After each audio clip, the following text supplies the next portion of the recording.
Hello friends, मैं Pritam Kumar deposition writer Bihar से बिलकुट आप सभी का शॉर्ट टर्म लर्निंग गोल पे स्वागत करता हूं। फ्रेंड्स, कुछ दिन पहले मैंने इंटरव्यू के रिगार्डिंग एक वीडियो पोस्ट किया था आप लोग के लिए।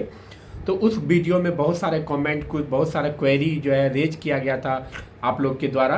तो उसी कमेंट के आधार पर, क्वेरी के आधार पर मैंने सोचा कि जो भी प्रॉब्लम आप लोग को है तो उसी क्वेरी के आधार पर मैंने उसको टॉपिक वाइज जो है बना लिया है। और कुल आज इस वीडियो में मैं उसी 15 टॉपिक पे डिटेल्स में बात करूंगा जो कि आप लोग अभी तक में फेस कर रहे हैं इंटरव्यू के रिगार्डिंग। तो 15 टॉपिक्स को डिटेल्स पे बात करूंगा फ्रेंड्स। तो वीडियो में बने रहिएगा, लास्ट तक बने रहिएगा, क्योंकि सभी टॉपिक जो है आप लोग के इंटरव्यू के लिए काफ़ी महत्वपूर्ण है। तो अगर जो भी फ्रेंड्स मेरे चैनल पे पहली बार विजिट कर रहे हैं तो कृपया चैनल को जरूर सब्सक्राइब कर लीजिएगा तथा बेल बटन को भी जरूर प्रेस कर लीजिएगा। और आपसे रिक्वेस्ट है कि वीडियो को लास्ट तक देखेंगे, वीडियो को स्किप नहीं करेंगे, क्योंकि एवरी टॉपिक जो है आप लोग के लिए इम्पोर्टेंट है फ्रेंड।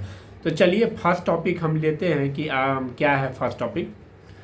फर्स्ट टॉपिक जो है सर्टिफिकेट का है, जो कंप्यूटर प्रोफिशिएंसी टेस्ट का है, सीसीसी सर्टिफिकेट, जो आप लोग के द्वारा कमेंट में आया था कि सर सीसीसी सर्टिफिकेट जो है वो वैलिड होगा या नहीं होगा। तो फ्रेंड्स, आप जैसा कि जान रहे हैं कि फिर से लर्नेड कन्वेंशनल कमेटी के द्वारा जो एडमिट कार्ड में कुछ गाइडलाइंस में चेंजेस किया गया है, तो उसी सीसीसी सर्टिफिकेट के बारे में है। पहले जो एडमिट कार्ड था उसमें जो 6 मंथ का दिया गया था, लेकिन आप लोग के द्वारा कमेंट किया जा रहा था कि सर सीसीसी सर्टिफिकेट जो है वो मेरे द्वारा जो फॉर्म फिलअप करने वक्त दिया गया है तो वो वैलिड होगा या। तो मैंने कमेंट करके बोला था कि वो वैलिड होगा। और वही जो है आज लर्नेड कन्वेंशनल कमेटी के द्वारा जो एडमिट कार्ड डाला गया है उसमें जो है दे दिया गया है कि आपको 6 मंथ का सर्टिफिकेट नहीं, only certificate, computer proficiency test का सर्टिफिकेट देना है। तो आप लोग जो भी कैंडिडेट जो है सीसीसी सर्टिफिकेट दिए थे कंप्यूटर का, वो वैलिड होगा, मान्य होगा फ्रेंड। तो एक बहुत बड़ा एडवांटेज, अपॉर्चुनिटी आप लोग के लिए जो है बहुत अच्छा जो है एक सोल्यूशन आप लोग के लिए निकल आया है। मैंने पहले भी बताया था कि बहुत सारा कैंडिडेट के द्वारा कमेंट किया गया था सर मेरे द्वारा फॉर्म फिलअप पर सीसीसी सर्टिफिकेट जो है दिया गया था तो वो वैलिड होगा कि नहीं। फ्रेंड्स, अब वो मैंने पहले ही बता दिया था कि वो वैलिड होगा। चलिए कोई बात नहीं है, लर्नेड कन्वेंशनल कमेटी कम डिसीजन पटना के द्वारा इस पे भी जो है निर्णय ले लिया गया है। तो अब आपके लिए बहुत ज़्यादा प्रॉब्लम नहीं है। जो सीसीसी सर्टिफिकेट फॉर्म फिलअप करने वक्त दिए गए तो उसको आप जो है इंटरव्यू के समय कैरी करेंगे। चलिए दूसरा टॉपिक है एनओसी के बारे में फ्रेंड्स। बहुत सारे कैंडिडेट ऐसे हैं जो कि कहीं ना कहीं किसी डिपार्टमेंट में वर्क कर रहे हैं और उनको एनओसी जो है डिपार्टमेंट के द्वारा नहीं दिया जा रहा है। बहुत सारा कैंडिडेट ऐसा है कि जो कि फॉर्म फिलअप करने के बाद, सिविल कोर्ट के कोर्ट रीडर का फॉर्म फिलअप करने के बाद वो दूसरे डिपार्टमेंट में उनका ज्वाइनिंग आ गया था तो वो ज्वाइनिंग कर लिए थे। तो उस समय फॉर्म फिलअप वक्त उनके द्वारा इन्फॉर्मेशन जो है नहीं दिया जा सका था और उनको अभी जो है एनओसी लेने में डिपार्टमेंट से थोड़ा प्रॉब्लम हो रहा है फ्रेंड्स। तो मैं कहना चाहूँगा कि एनओसी लेने का मतलब ये है कि आप उस डिपार्टमेंट को इन्फॉर्म कर रहे हैं कि मैं इंटरव्यू के लिए जा रहा हूँ, इस पोस्ट के लिए अप्लाई किया हूँ। अगर आप यहाँ पे क्वालिफाइड होते हैं, अगर आप ज्वाइन करते हैं तो आपका प्रीवियस जो सर्विस रिकॉर्ड है वो आपका जो कैरी फॉरवर्ड हो जाएगा इस डिपार्टमेंट में। अगर आप कॉन्ट्रेक्चुअल बेसिस पे काम कर रहे हैं तो मेरे ख्याल से बहुत ज़्यादा एनओसी लेने का ज़रूरत नहीं है फ्रेंड्स। आप जो है अपना परमिशन लेके आ जाएं कि मैं जो है परमिशन पे आ जाएं कि मैं आपके एग्ज़ाम देने जा रहा हूँ, ठीक है, इंटरव्यू के लिए जा रहा हूँ। तो आप आके इंटरव्यू उसके रिगार्डिंग जो है दे सकते हैं। जिन फ्रेंड्स को जो है एनओसी लेने में प्रॉब्लम हो रहा है तो क्या, अगर आप इस डिपार्टमेंट में जॉब करना चाहते हैं तो फ्रेंड्स आप जो है अपना परमिशन लेके, एक लीव लेके जो है आके अपना आप इंटरव्यू दे सकते हैं। फिर आप अगर कमिटी के द्वारा फिर से एनओसी का डिमांड किया जाएगा तो आप थोड़ा कुछ टाइम अगर ले लेंगे, एक एप्लीकेशन डाल के मेरे अंदाज़, तो मुझे लगता है कि परमिशन आपको मिल जाए।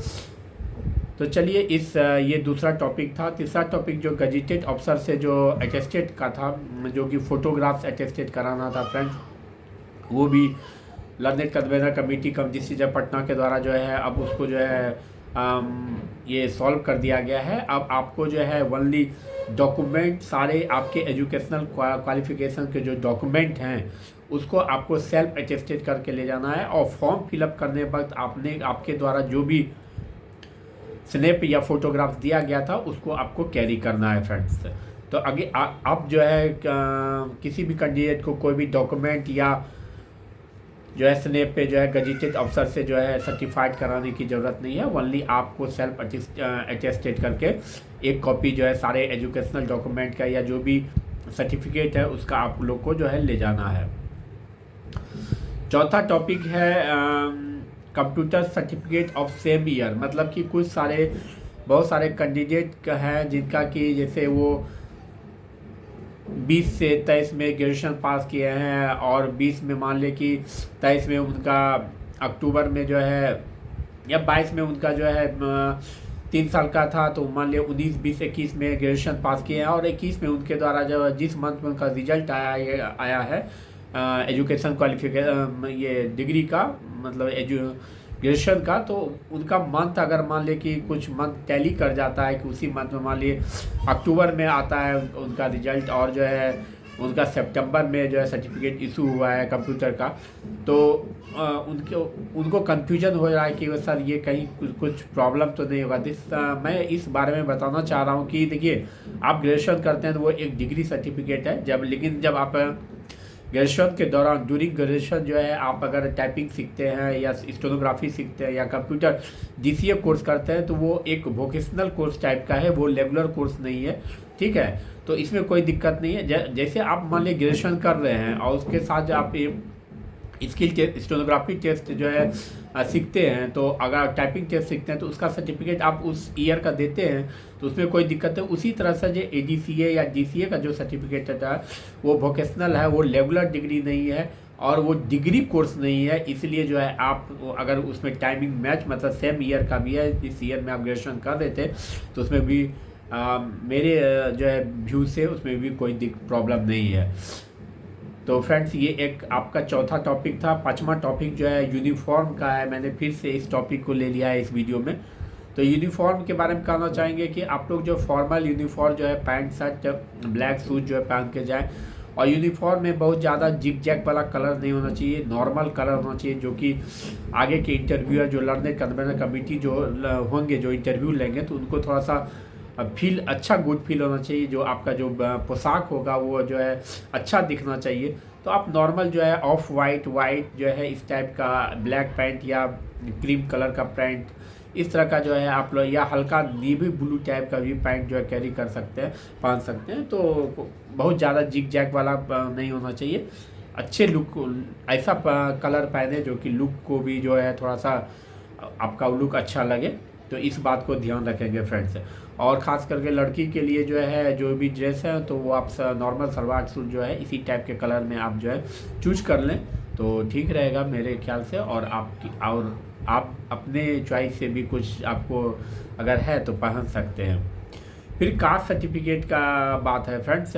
तो कास्ट सर्टिफिकेट में जो रिजर्वेशन जो है SC ST के लिए रिजर्वेशन सर्टिफिकेट है, जो SC ST जो कैटेगरी के जो भी कैंडिडेट हैं वो रिजर्वेशन सर्टिफिकेट जो है इशू मतलब के आधार पर फॉर्म फिलअप किया है तो कॉम्पिटेंट अथॉरिटी से जो है होना चाहिए। अब आपके ख्याल से कॉम्पिटेंट अथॉरिटी देख लीजिए, SDO भी हो सकते हैं तो या CO के भी आधार पर जो है ये सर्टिफिकेट इशू किया जाता है। तो लर्निंग कन्वेंशन कमेटी के द्वारा जो मेंशन किया गया है गाइडलाइंस में इंटरव्यू में, उसमें जो कॉम्पिटेंट अथॉरिटी मेंशन किया गया है तो कॉम्पिटेंट अथॉरिटी तो आपको जो है सर्टिफिकेट देना। और जो भी फ्रेंड्स जो है SC ST कैटेगरी का रिजर्वेशन का क्लेम कर रहे हैं उसको डोमिसाइल सर्टिफिकेट भी शो करना होगा, क्योंकि आप ये दर्शाता है कि आप बिहार से बिलोंग कर रहे हैं और तभी आपको रिजर्वेशन मिलेगा, क्योंकि अदर स्टेट के कैंडिडेट को रिजर्वेशन नहीं मिलता है क्योंकि वो जनरल कैटेगरी में जो है ट्रीट किए जाते हैं। तो आप इस बात का ध्यान रखेंगे, रिजर्वेशन के साथ साथ SC ST के कास्ट सर्टिफिकेट के साथ साथ आपको जो है डोमिसाइल सर्टिफिकेट भी देना पड़ेगा जो कि कॉम्पिटेंट अथॉरिटी के द्वारा इशू किया गया हो।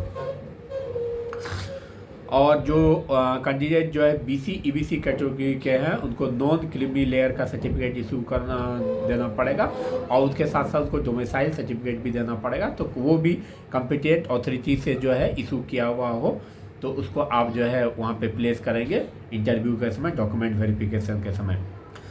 चलिए फ्रेंड्स आगे अब मैं लेता हूँ नेक्स्ट टॉपिक जो है प्रोविजनल सर्टिफिकेट का।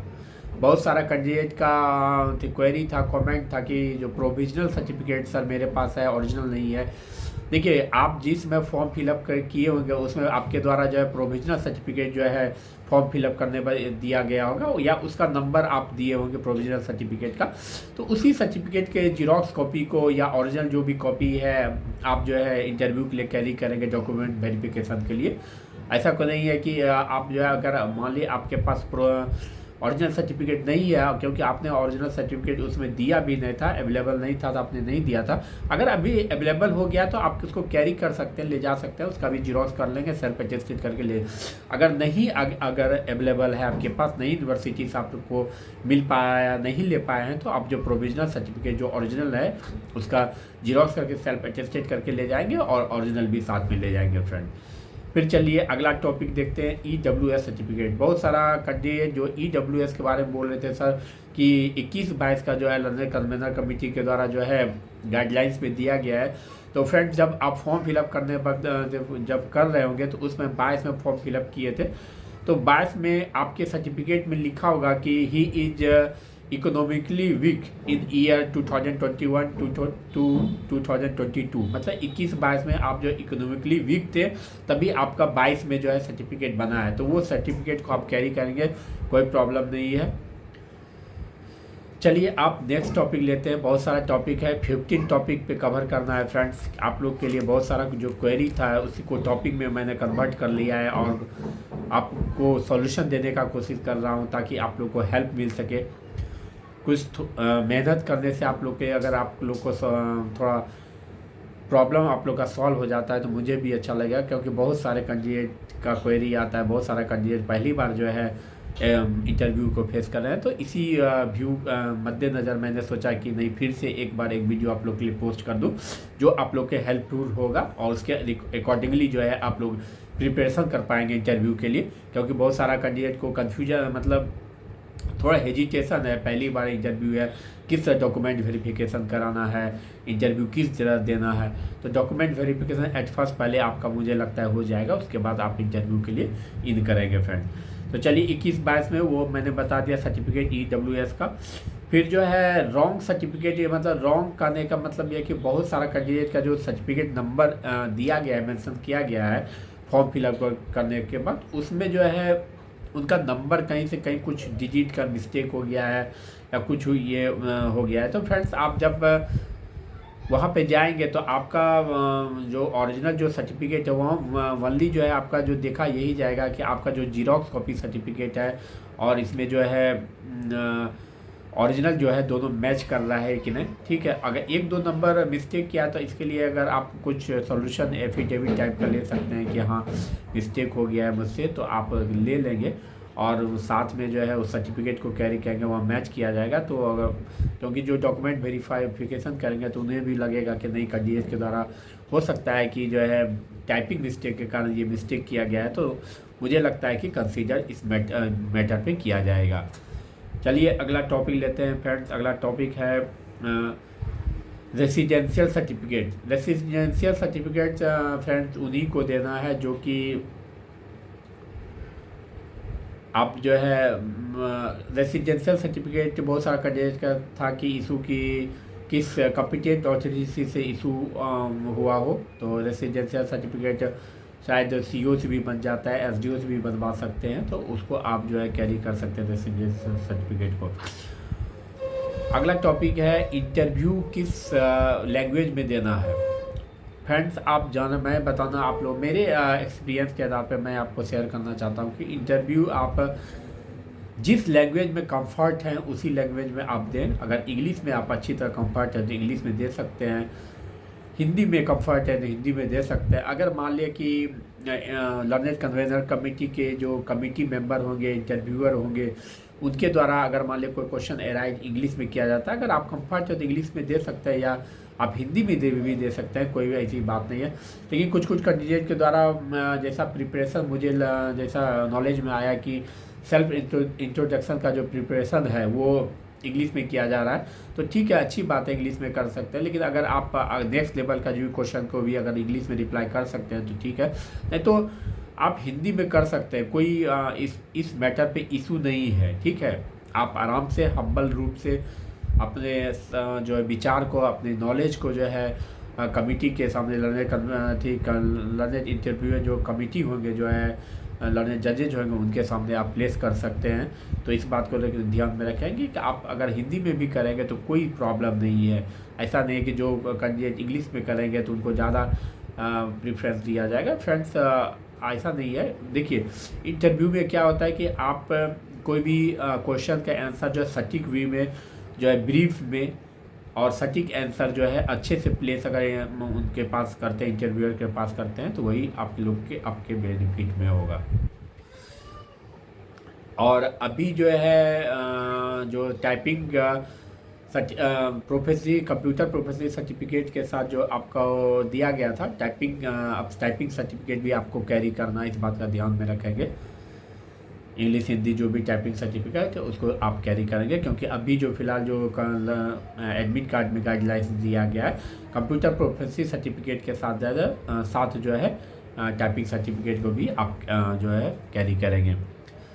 चलिए अगला टॉपिक लेते हैं कि EWS जो भी फ्रेंड्स दे रहे हैं, तो EWS का तो मैंने बता ही दिया 21-22 का। उसमें एक बात और ऐड करना चाहूँगा कि EWS के साथ साथ जो है एसेट का जो है सर्टिफिकेट आपको भी, इनकम और एसेट का सर्टिफिकेट जो है आपको उसके साथ जो है देना पड़ेगा, जो कि कॉम्पिटेंट अथॉरिटी से इशू किया होगा। तो EWS सर्टिफिकेट मुझे जैसा नॉलेज में है कि रेवेन्यू ऑफिसर के द्वारा ब्लॉक में भी इशू किया जाता है। तो आपको EWS के साथ जो है एसेट सर्टिफिकेट, जो इनकम एंड एसेट सर्टिफिकेट आपको देना पड़ेगा। तो आप जैसा मुझे नॉलेज में है कि जो EWS सर्टिफिकेट इशू किया जाता है उसके साथ जो है इनकम सर्टिफिकेट भी इशू किया जाता है साथ में, तो उसको भी आप साथ में कैरी करेंगे फ्रेंड्स। और जो भी फ्रेंड्स जिस रिजर्वेशन का क्लेम आप कर रहे हैं, चाहे वो फ्रीडम फाइटर हो, फिजिकली हैंडीकैप्ड हो, या रिजर्व कास्ट सर्टिफिकेट से आप क्लेम करना चाह रहे हैं, या EWS से, तो उस सभी सर्टिफिकेट का जिस कैटेगरी में रिजर्वेशन क्लेम कर रहे हैं तो उसका सर्टिफिकेट आपको कैरी करना है, इस बात को ध्यान में रखेंगे।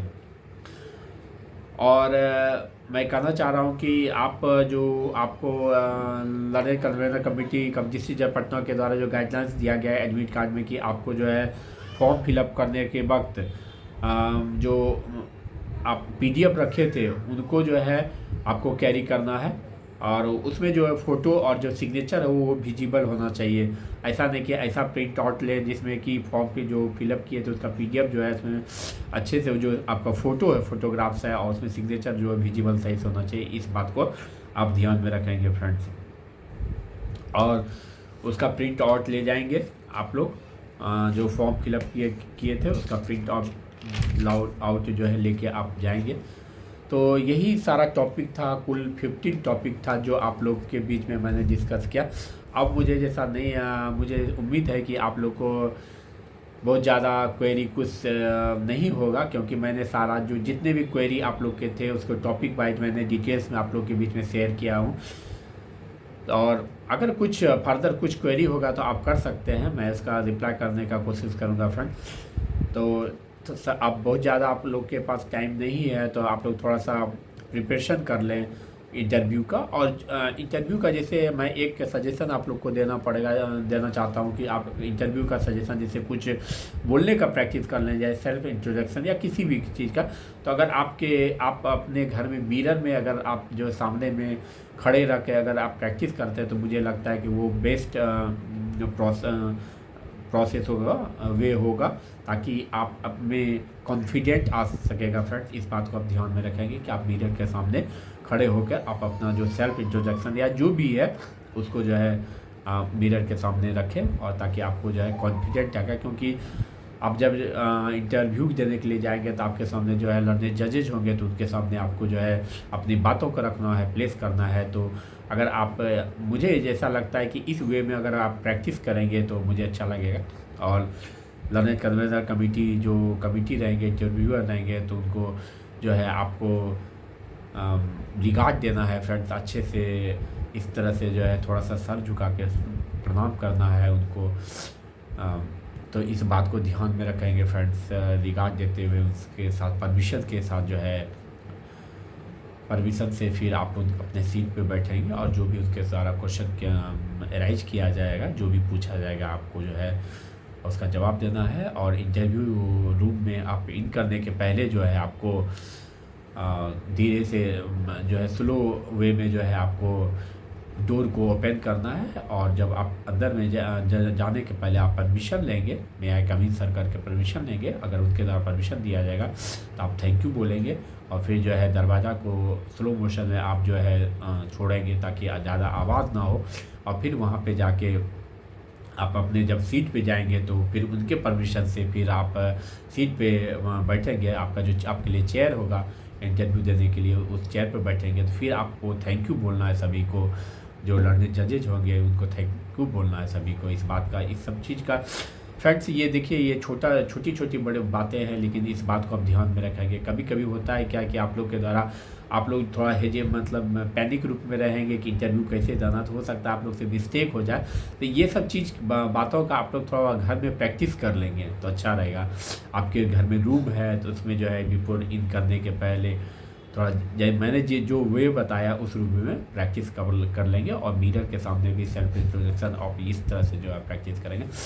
तो मैंने जो एक्सपीरियंस अभी किया है और मुझे जो अच्छा बेस्ट एफर्ट लगता है मैं आपके बीच में शेयर कर रहा हूँ। वो शायद हो सकता है आपको अच्छा लगे या ना लगे, लेकिन मैं अपना एक्सपीरियंस के आधार पर मुझे जो फील हो रहा है कि इंटरव्यू कैसे देना चाहिए, क्योंकि मैंने हम लोग 5-6 इंटरव्यू को जो है फेस किया है। तो ऑनरेबल रांची हाई कोर्ट भी मैंने इंटरव्यू देने गया था। तो बहुत सारे जो है इस सब चीज़ को देखना पड़ता है इंटरव्यू के लिए। क्यों हम्बल होना पड़ेगा, आपका जेस्चर पोस्चर सही होना चाहिए, बात करने का लाउडली नहीं बोलेंगे। मतलब लाउड इस आवाज़ इतना बोलेंगे कि आगे जो लड़ने जजेज रहेंगे उनको जो है अच्छी तरह सुनाई पड़े और ज़्यादा भी आवाज़ ना लगे। तो ये सब बातों का आप लोग ध्यान में रखेंगे फ्रेंड। तो चलिए आज के लिए इतना ही। अगर किसी फ्रेंड्स को कुछ क्वेरी होगा तो आप मुझे कमेंट कर सकते हैं। और जो भी इस वीडियो को अभी तक लास्ट तक देखेंगे तो मुझे लगता है कि बहुत सारा आपको टॉपिक कवर हो गया होगा इस वीडियो में। और इस वीडियो से आपको मुझे लगता है कि आप अवेल कर सकते हैं और बेनिफिट भी मिलेगा, मुझे जैसा लग रहा है। तो अगर फ्रेंड्स अगर आप मेरे चैनल पे पहली बार विजिट करें हैं कृपया चैनल को सब्सक्राइब कर लीजिएगा। इस वीडियो के लिए एक लाइक ज़रूर करेंगे। और जो भी कैंडिडेट का क्वेरी था पहले के नेक्स्ट प्रीवियस वीडियो में मैंने इस वीडियो में कवर किया है। और उनके द्वारा वीडियो देखने के बाद आप मुझे ज़रूर कमेंट करेंगे कि कैसा लगा आप लोग के लिए जो इन्फॉर्मेशन, जो मैंने टॉपिक वाइज जो इन्फॉर्मेशन शेयर किया, तो उस पर ज़रूर कमेंट करेंगे। तो चलिए आज मेरे चैनल और को ज़रूर सब्सक्राइब कर लीजिएगा, जो कि शॉर्ट एंड लर्निंग गोल्ड के नाम से अभी है। तो उसको सब्सक्राइब करके रखें ताकि आपको फर्दर न्यू जो इन्फॉर्मेशन होगा मैं आप लोग के बीच में शेयर कर पाऊँ।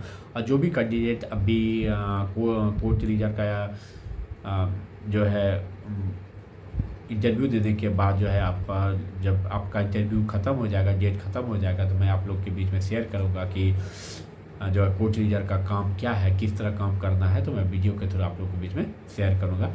और जो भी कैंडिडेट स्टेनोग्राफर का तैयारी कर रहे हैं उनसे रिक्वेस्ट है कि आप मेरे चैनल को शॉर्ट एंड लर्निंग गोल्ड को सब्सक्राइब कर लें और डेली जो मेरे द्वारा डिक्टेशन पोस्ट किया जा रहा है उस डिक्टेशन का प्रैक्टिस करें, क्योंकि अभी थोड़ा टाइम है आपके पास। तो अच्छे से अगर आप प्रैक्टिस कर लेंगे तो आपका जो स्किल टिप देने में आपको सुविधा होगी। चलिए फ्रेंड्स आज के लिए इतना ही। थैंक यू, धन्यवाद।